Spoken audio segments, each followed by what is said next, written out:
Hello everyone, welcome back to this channel. आज की इस वीडियो में मैं आपके साथ शेयर करने जा रही हूँ क्लास 2 में बच्चों को ईवीएस के सब्जेक्ट में प्लांट अराउंड अस कैसे सिखाया जाता है, किन वर्कशीट के साथ आप बच्चों की प्रैक्टिस करा सकते हैं। वीडियो को पूरा एंड तक देखिए। वीडियो अगर आपको अच्छा लगे, हेल्पफुल लगे तो प्लीज वीडियो को लाइक करें। चैनल पे अगर आप नए हैं तो सब्सक्राइब करके वीडियो अदर पेरेंट्स के साथ शेयर जरूर करें। Here is the first question, tick the correct option. यहाँ पे बच्चों को प्लांट अराउंड अस टॉपिक से रिलेटेड कुछ ऑब्जेक्टिव क्वेश्चंस दिए गए हैं, जिसके कुछ ऑप्शंस है। क्वेश्चंस को पढ़ना है बच्चों को और दिए गए ऑप्शन में से जो भी करेक्ट है उसे बच्चों को टिक करना है। जैसे देखिए, पहला है which part of the plant carries water to its different parts, यानी कि प्लांट का कौन सा पार्ट है जो वाटर को कैरी करता है डिफरेंट पार्ट्स। ऑप्शन 1 है स्टेम, ऑप्शन 2 है रूट्स, ऑप्शन 3 है लीव्स। तो इसका सही आंसर क्या होगा? कौन सा पार्ट प्लांट का कैरी करता है वाटर डिफरेंट पार्ट्स पे? स्टेम। तो first is the correct one, तो इसे हम टिक कर देंगे। नेक्स्ट है which of these are called bushy plant. दिए गए ऑप्शन में से कौन सा बुशी प्लांट कहलाता है? ऑप्शन 1 है herb, option 2 is tree and option 3 is shrub. तो इसमें से कौन सा बुशी प्लांट कहलाता है? श्रब। श्रब क्या है? श्रब एक तरह का बुशी प्लांट को हम श्रब कहते हैं ना, तो ये third one is the correct one, इसे हम टिक कर देंगे। नेक्स्ट है the strong woody stem of a tree is called. जो ट्री का स्ट्रॉन्ग वुडी स्टेम होता है ना, उसे हम क्या कहते हैं? ऑप्शन 1 है ट्रंक, ऑप्शन 2 है स्टेम, ऑप्शन 3 है ब्रांच। तो सही आंसर क्या है? जो स्ट्रॉन्ग वुडी स्टेम होता है ट्री का, उसे हम कहते हैं ट्रंक, यानी कि पहला ऑप्शन करेक्ट है, इसे टिक कर देना है। सेम वे नेक्स्ट है desert plant have legs, thorns, horns. यानी कि डेजर्ट प्लांट के पास क्या होता है? लेग्स होता है, थॉर्न्स होते हैं या फिर हॉर्न्स होते हैं। तो इसका सही आंसर क्या होगा? डेजर्ट प्लांट है थॉर्न्स, यानी कि थॉर्न्स मतलब कांटे, तो थॉर्न्स को टिक करना है, सेकंड ऑप्शन। उसी तरह से नेक्स्ट है plants helps in cleaning the. Plants किस तरह से हेल्प करते हैं क्या क्लीन करने के लिए? होम, ऑफिस या air? So plant helps in cleaning the air. Plants की मदद से एयर क्लीन होते हैं ना, so third one is the correct answer. Next है which part of the plant is known as food factory. दिए गए ऑप्शन में से कौन सा part of the plant food factory के नाम से जाना जाता है? तो इसका पहला ऑप्शन है leaf, second option is root and third option is seeds. तो इसमें से सही आंसर क्या होगा? लीफ। यानी कि लीफ क्या है? फूड फैक्ट्री, क्योंकि लीफ से ही फूड बनता है ना प्लांट के लिए, तो इसीलिए लीफ को हम फूड फैक्ट्री के नाम से भी जानते हैं। तो इस तरह से बच्चों को कुछ ऑब्जेक्टिव क्वेश्चंस दिए जाते हैं प्लांट के टॉपिक से। आप इस तरह के ऑब्जेक्टिव क्वेश्चन के थ्रू बच्चों की प्रैक्टिस करा सकते हैं। Now here is the next question, right true और फॉल्स। यहाँ पे बच्चों को प्लांट अराउंड अस टॉपिक से रिलेटेड कुछ स्टेटमेंट्स दिए गए हैं, जिसे बच्चों को पढ़ना है, और अगर स्टेटमेंट सही हो तो बच्चों को ट्रू लिखना है, और अगर गलत स्टेटमेंट हो तो बच्चों को फॉल्स लिखते हुए वर्कशीट को कंप्लीट करना है। जैसे देखिए, पहला है mint and spinach are the example of shrubs. यहाँ पे बोला जा रहा है मिंट और स्पिनच एग्जाम्पल्स हैं श्रब्स के। क्या ये सही स्टेटमेंट है? तो नहीं, ये गलत है ना, क्योंकि मिंट और स्पिनच क्या है? हर्ब के कैटेगरी में आते हैं, वो श्रब नहीं है, तो ये फॉल्स हो जाएगा क्योंकि ये गलत स्टेटमेंट है। नेक्स्ट है अ flower grows into a fruit. जो फ्लावर है वो ग्रो करता है फ्रूट में। क्या ये सही स्टेटमेंट है? तो ये सही स्टेटमेंट है ना, तो इसीलिए यहाँ पे हम लिख देंगे ट्रू। नेक्स्ट है plants have different shapes, sizes and colours. Plants के डिफरेंट शेप्स होते हैं, साइजेस होते हैं और कलर्स होते हैं। क्या ये स्टेटमेंट सही है? ये सही स्टेटमेंट है, हम यहाँ पे ट्रू लिख देंगे। नेक्स्ट है plants and trees are important for us. Plants और ट्रीज हमारे लिए काफ़ी इंपॉर्टेंट है। क्या ये स्टेटमेंट सही है? यस, तो हम यहाँ पे ट्रू लिख देंगे। नेक्स्ट है a seed has baby plant inside it. जो सीड होता है ना, उसमें बेबी प्लांट होता है उसके अंदर। क्या ये सही स्टेटमेंट है? यस, तो यहाँ पे हम ट्रू लिख देंगे। नेक्स्ट है we get fruits and vegetables from animals. यहाँ पे बोला जा रहा है कि हमें फ्रूट्स और वेजिटेबल्स एनिमल्स द्वारा मिलता है। क्या ये स्टेटमेंट सही है? तो ये स्टेटमेंट रॉन्ग है, क्योंकि फ्रूट्स एंड वेजिटेबल हमें प्लांट्स या ट्रीज के थ्रू मिलता है, तो ये स्टेटमेंट गलत है, तो यहाँ लिख देंगे फॉल्स। तो इस तरह से बच्चों को आप ट्रू एंड फॉल्स के थ्रू भी बच्चों को प्लांट्स के टॉपिक से रिलेटेड वर्कशीट देते हुए बच्चों की प्रैक्टिस करा सकते हैं। Now here is the next question, circle the odd one out. यहाँ पे बच्चों को कुछ सेट ऑफ वर्ड्स दिए गए हैं, जिसमें से बच्चों को ऑड वन आउट फाइंड करना है और सर्कल करना है। चलिए देखते हैं पहला वाला। जैसे यहाँ पे है एप्पल, गुआवा, अनियन, ऑरेंज। तो इन सेट ऑफ वर्ड्स में से कौन सा ऑड वन आउट होगा, यानी कि कौन सा वो है जो बाकी की फैमिली से बिलोंग नहीं करता है? तो जैसे देखिए, एप्पल, गुआवा और ऑरेंज क्या है? फ्रूट फैमिली से बिलोंग करते हैं। ओनियन क्या है? ओनियन है वेजिटेबल, तो ये ऑड वन आउट हो जाएगा, हमें इसे सर्कल करना है। नेक्स्ट है चिली, कोरिएंडर, कार्डेमम, नीम। तो इसमें से ऑड वन आउट क्या होगा? चिली, कोरिएंडर और कार्डेमम, ये क्या है? ये सारे स्पाइसेस हैं। लेकिन नीम क्या है? नीम स्पाइसेस नहीं है, ये तो ट्री है ना, ये स्पाइसेस नहीं है, तो ऑड वन आउट हो जाएगा। नेक्स्ट है रोज, लोटस, जैस्मिन, मेलन, तो इसमें से ऑड वन आउट क्या होगा? रोज, लोटस, जैस्मिन फ्लावर के नेम है, मेलन फ्रूट का नाम है, तो इसे हम सर्कल कर देंगे, ऑड वन आउट है। नेक्स्ट है carrot, cabbage, turnip, radish. Carrot, turnip और रेडिश रूट है ना, रूट्स है प्लांट्स के जिसे हम खाते हैं। लेकिन कैबेज क्या है? Cabbage leaf of the plant है जिसे हम खाते हैं, तो ये ऑड वन आउट हो जाएगा। नेक्स्ट है कैबेज, स्पिनच, लेटस, पम्पकिन, तो इसमें से ऑड वन आउट कौन सा है? कैबेज, स्पिनच और लेटस अगेन लीफी वेजिटेबल है जिसे हम लीफ के तौर पे खाते हैं, प्लांट का पार्ट है। और पंपकिन क्या है? फ्रूट पार्ट ऑफ प्लांट है जिसे हम खाते हैं, तो ये ऑड वन आउट हो जाएगा। तो इस तरह से बच्चों को इस तरह की वर्कशीट बना के बच्चों की प्रैक्टिस करा सकते हैं। Now here is the next question, match the picture with its function. यहाँ पे बच्चों को प्लांट्स के डिफरेंट पार्ट्स बना के दिए गए हैं। इन पार्ट्स को बच्चों को उनके जो फंक्शंस है ना उसके साथ अदर साइड में बच्चों को लिखा गया है, उसके साथ मैच करना है। जैसे देखिए ये क्या है? ये है रूट, तो रूट का क्या फंक्शन होता है? तो बच्चों को यहाँ पे देखना है और ढूंढना है और मैच करना है। जैसे कि root absorbs water and minerals from the soil, तो रूट का काम ये होता है ना, फंक्शन ये है, तो इसके साथ हम मैच कर देंगे। अब ये क्या है? ये है स्टेम ऑफ द प्लांट, तो स्टेम का काम क्या होता है? Stem carries water and minerals from roots to leaves. Stem क्या करता है? वाटर और मिनरल्स को कैरी करता है to different parts of the plant from roots, तो ये इसके साथ मैच हो जाएगा। नेक्स्ट है लीफ। अब लीफ का फंक्शन क्या है? लीफ का फंक्शन है to prepare food from sunlight, water and air, तो इसको इसके साथ मैच कर देंगे। नेक्स्ट है फ्लावर। अब फ्लावर क्या है? Flower is the most beautiful part of plant, तो इसके साथ मैच कर देंगे। नेक्स्ट ये क्या है? ये है सीड्स। सीड्स का काम क्या है? सीड का फंक्शन क्या है? Seed contains a baby plant, seed के अंदर एक बेबी प्लांट होता है ना, तो इसके साथ मैच कर देंगे। नेक्स्ट ये क्या है? ये है बड ऑफ द प्लांट, है ना, तो इसका फंक्शन क्या है?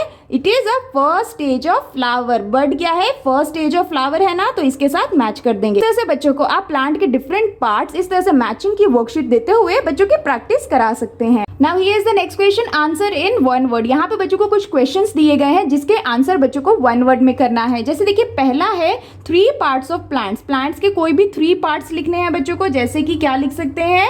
रूट्स, स्टेम और लीफ, ये 3 पार्ट्स हो गए ना प्लांट्स के। उसी तरह से नेक्स्ट है name the plants that gives us oil. ऐसे कौन से प्लांट्स हैं जिससे हमें ऑयल मिलता है, उनके नाम लिखने हैं बच्चों को। जैसे कि मस्टर्ड प्लांट से हमें मस्टर्ड ऑयल मिलता है ना। उसी तरह से नेक्स्ट क्या हो सकता है? सनफ्लावर से हमें सनफ्लावर ऑयल मिलता है। एंड सेम वे ग्राउंडनट यानी मूंगफली को बोलते हैं, तो ग्राउंडनट से हमें क्या मिलता है? ग्राउंडनट ऑयल मिलता है। तो ये 3 तरह के प्लांट हो गए जिससे हमें ऑयल मिलता है। अब नेक्स्ट है name the plant that gives us fibre. ऐसे कौन से प्लांट हैं जिससे हमें फाइबर मिलता है, तो कोई 2 लिखना है। जैसे कि कॉटन प्लांट से हमें फाइबर मिलता है ना, तो यहाँ लिख देंगे cotton plant. And same way coconut tree से हमें हस्क मिलता है, तो हम यहाँ लिख देंगे coconut tree. Now next is name the food we get from plant से हमें कौन कौन से तरह के फूड मिलते हैं, उनमें से कोई 2 का नाम लिखना है बच्चों को। जैसे कि प्लांट से हमें फ्रूट्स मिल जाता है, तो हम यहाँ लिख देंगे फ्रूट्स, वेजिटेबल। हम और भी काफ़ी चीज़ें लिख सकते हैं, लेकिन यहाँ पे सिर्फ 2 ऑप्शन है, तो बच्चों को 2 ही लिखना है। नेक्स्ट है name any 2 plants that gives us medicines. अब कोई 2 प्लांट का नाम लिखना है जिससे हमें मेडिसिन मिलता है। जैसे कि नीम ट्री है ना, नीम ट्री की मदद से हमें मेडिसिन मिलता है। एंड सेम वे तुलसी भी एक मेडिसिनल प्लांट है, तो तुलसी लिख देंगे। नेक्स्ट है नेम 4 श्रब्स। अब बच्चों को कोई भी 4 श्रब्स के नेम लिखने हैं। जैसे कि रोज क्या है? एक श्रब प्लांट है। सेम वे हिबिस्कस क्या है? हिबिस्कस भी एक श्रब प्लांट है। सेम वे नेक्स्ट क्या हो सकता है? तुलसी भी एक श्रब प्लांट है। एंड सेम वे नेक्स्ट क्या हो सकता है? जैस्मिन भी क्या है? एक श्रब प्लांट है। तो इस तरह के बच्चों को प्लांट में 1 वर्ड क्वेश्चंस दिए जाते हैं जिसे बच्चों को सॉल्व करना होता है। आप इस तरह की वर्कशीट के थ्रू बच्चों की आसानी से प्रैक्टिस करा सकते हैं। Now here is the next question, fill in the blanks. यहाँ पे बच्चों को कुछ फिलिंग द ब्लैंक्स दिए गए हैं, जिसके लिए बच्चों को कुछ हिंट बॉक्स में वर्ड्स दिए गए हैं। इन हिंट बॉक्स के वर्ड्स की मदद से बच्चों को ब्लैंक्स को फिल करना है। जैसे देखिए पहला है potatoes are dash dash of the plant. So potatoes क्या है प्लांट के? Potatoes are stem of the plant. Potatoes underground stem कहलाते हैं ना प्लांट के, तो स्टेम लिख देंगे। नेक्स्ट है basil is a dash plant. तो बेसिल किस तरह का प्लांट है? Basil is a medicinal plant, तो हम यहाँ लिख देंगे medicinal plant. Same way next है dash is made of coconut husk. तो क्या है जो कोकोनट हस्क के थ्रू बनता है? तो उसका आंसर हो जाएगा रोप। रोप क्या है? Rope is made of coconut husk. Next है we get paper from dash plant. हमें पेपर कौन से प्लांट से मिलता है? So we get paper from bamboo plant, तो हम यहाँ लिख देंगे बैम्बू। बैम्बू प्लांट से हमें पेपर मिलता है। नेक्स्ट है dash fibre is use to make rope and sacks. कौन से फाइबर से हम रोप और सैक्स बनाते हैं? किसका यूज करते हैं? तो इसका आंसर क्या होगा? जूट। जूट फाइबर की मदद से हम रोप्स और सैक्स को बनाते हैं। नेक्स्ट है kidney beans green gram are called dash. Kidney beans और ग्रीन ग्राम्स क्या कहलाते हैं? किडनी बीन यानी कि राजमा और ग्रीन ग्राम यानी कि जो मूंग दाल होता है ना ग्रीन कलर का, उसे कहते हैं। तो इसे हम क्या कहते हैं? ये क्या है? ये है पल्सेस, तो हम यहाँ लिख देंगे पल्सेस। इसे हम पल्सेस कहते हैं।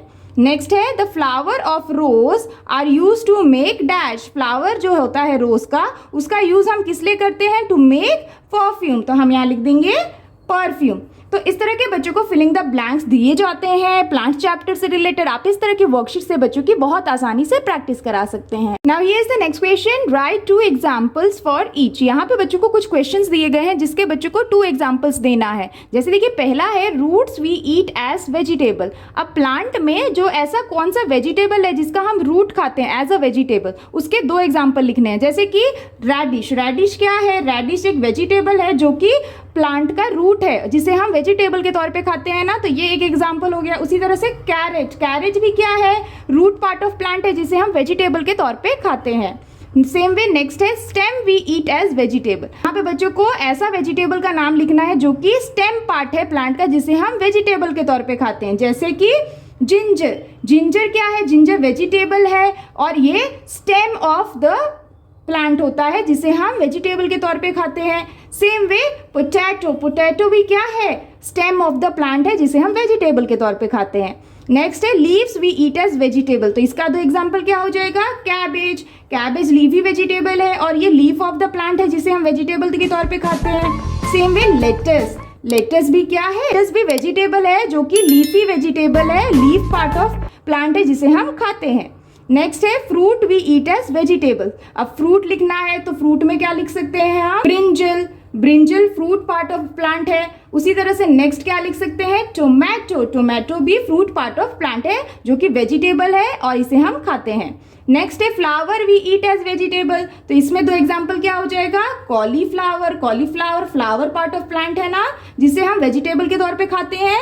सेम वे ब्रोकली। ब्रोकली भी फ्लावर पार्ट ऑफ प्लांट है जिसे हम वेजिटेबल के तौर पे खाते हैं। तो इस तरह से बच्चों को डिफरेंट पार्ट्स ऑफ प्लांट को हम किस तरह से किस वे में कंज्यूम करते हैं, इस तरह से बच्चों को समझाया जाता है और इस तरह की वर्कशीट से आप बच्चों को आसानी से इससे रिलेटेड प्रैक्टिस करा सकते हैं। Now here is the next question, match the following. यहाँ पे बच्चों को मैचिंग की वर्कशीट दी गई है जहाँ पे बच्चों को एक साइड में कुछ वर्ड्स दिए गए हैं, इससे कनेक्टेड बच्चों को दूसरे साइड में वर्ड को ढूंढना है और मैच करना है। जैसे देखिए पहला है अशोका ट्री। तो अशोका ट्री क्या है? Ashoka tree is a branchless tree. इसमें कोई ब्रांचेस नहीं होते हैं तो इसको इसके साथ मैच कर देंगे। नेक्स्ट है कैक्टस। तो कैक्टस क्या है? Cactus is a thorny plant, यानी कि कांटों से भरा होता है ना कैक्टस, इसलिए इसे हम थॉर्नी प्लांट कहते हैं। नेक्स्ट है हिबिस्कस। हिबिस्कस क्या है? हिबिस्कस इज अ श्रब, तो इसको श्रब के साथ मैच करेंगे। नेक्स्ट है कोरिएंडर। अब कोरिएंडर क्या है? Coriander is a herb plant, तो इसे हर्ब के साथ मैच कर देंगे। नेक्स्ट है पम्पकिन। पम्पकिन क्या है? पम्पकिन इज अ क्रीपर, तो इसके साथ मैच करेंगे। नेक्स्ट है पीपल। पीपल क्या है? People is a branches tree, यानी कि पीपल एक ब्रांच वाले ट्री है ना, तो इसको इसके साथ मैच कर देंगे। नेक्स्ट है वाटर लिली। वाटर लिली क्या है? वाटर प्लांट है, तो इसको इसके साथ मैच कर देंगे। तो इस तरह की मैचिंग की वर्कशीट देते हुए भी बच्चों को आप पार्ट्स ऑफ प्लांट से रिलेटेड डिफरेंट पार्ट्स और टाइप्स ऑफ प्लांट्स के बारे में आप सिखा सकते हैं और प्रैक्टिस करा सकते हैं। That's all for today's videos friends. I hope कि आपके बच्चों के लिए ये प्लांट्स अराउंड अस टॉपिक से रिलेटेड वर्कशीट काफी हेल्पफुल रहा होगा। अगर आपको वीडियो अच्छा लगा हो, बच्चों के लिए हेल्पफुल लगा हो, तो प्लीज वीडियो को लाइक करें। अगर आप चैनल पे नए हैं तो सब्सक्राइब करना ना भूलें। मिलती हूँ आपसे नेक्स्ट वर्कशीट के साथ, तब तक के लिए take care and bye bye.